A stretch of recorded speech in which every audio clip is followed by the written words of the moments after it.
Alright guys, here is a quick tutorial on how to assemble these support pieces from one side of your arch to the other side of your arch. What you can see here is that I've already done that, so you can have an image in your mind of where we're headed. What I started with is this top support piece right here. Okay, I first constrained that one in place, and then from there I patterned all of these support pieces in both directions. Alright, so this is what it looks like in the end, and then I would add my other arch here on the other side of this bridge. So let me just delete this pattern here that I already created. I've created a work plane here that I'm going to show you how to create, and I have also created a work plane on this piece here along with these constraints. So I'm going to delete these constraints right here.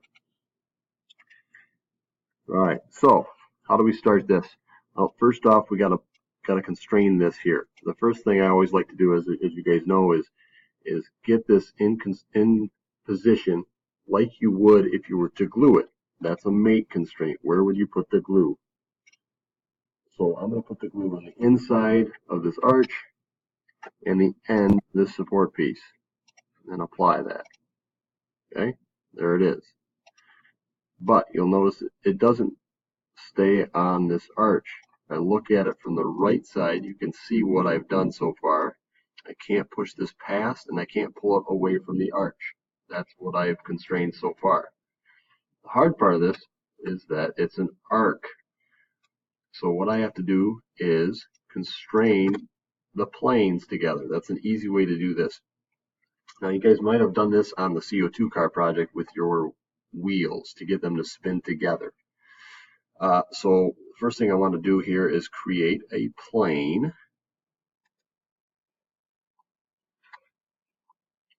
Alright, so if I know my distance of this piece right here, we can offset from a plane. Alright, so I have shown this plane right here. Okay, so I can click offset, and I gotta zoom in here so I actually get that plane. Now, I should be able to just grab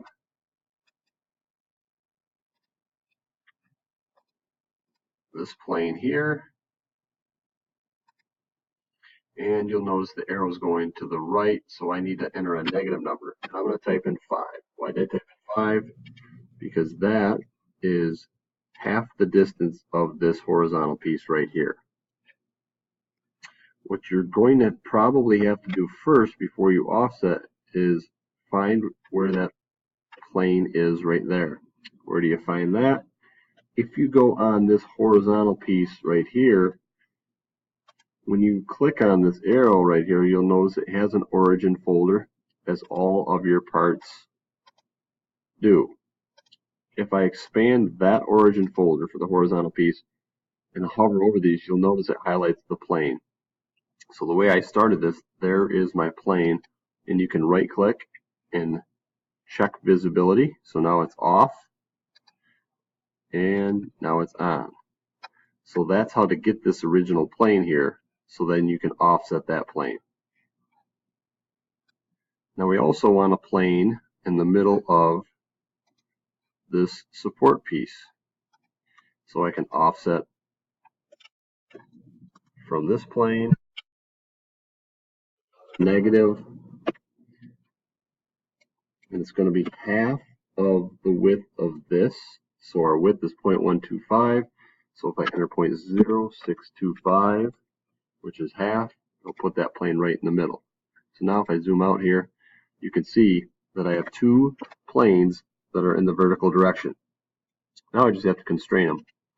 Go to constrain, okay, and this is going to be a flush constraint. Click that. Notice I changed the angle a little bit so I could pick up on that plane that I created. Okay, you heard it click. Right, and now I should be able to apply. Look at it straight on, and you'll notice that if I were to draw a straight line down, those planes are in alignment. Okay, now If I try to move this support piece, you'll notice that the only movement we have left is up and down. That's kind of the hard part, and it involves some math that we're going to teach you as well in class. So what I need to know is a space, a certain distance, and I can use a reference edge down here, either this top edge or this bottom edge, how far up in class is to calculate what the distance from the top of this to the top of this horizontal piece right here should be. Once you know that, I think you can handle this. It's just a constraint, top of this surface, top of this surface, and you got to be careful because it is a flush constraint based on the way we're teaching you how to do the math. We've already done that math, so fast forward. 2.227 is the number of our offset here, from the top of this surface to the top of this surface. And when I hit apply and then look at it straight on, bam, you've got it in position. The next part is the part where you have to pattern these. So, pattern. Again, don't forget to follow what it says down in the bottom left. Select component to pattern. That's this. Now it's a circular pattern, so I click this tab here. Then I want to tell it what direction. My direction, if you remember before, usually is a horizontal or vertical line. In this case, because it's a circular pattern, we're going to use the top of this arc. If I look at it straight on, you can see what's happening. We've got our support pieces way down here. Okay? Just as a refresher, this is how many you have. So I'm going to say 7.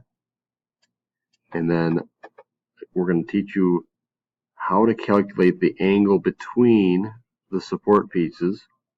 I've already done that.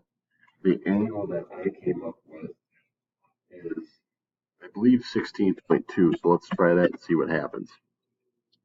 Now you'll notice if I do 16.2 and leave it at that it just patterns it this direction, so in a counterclockwise direction. I want it to go both ways.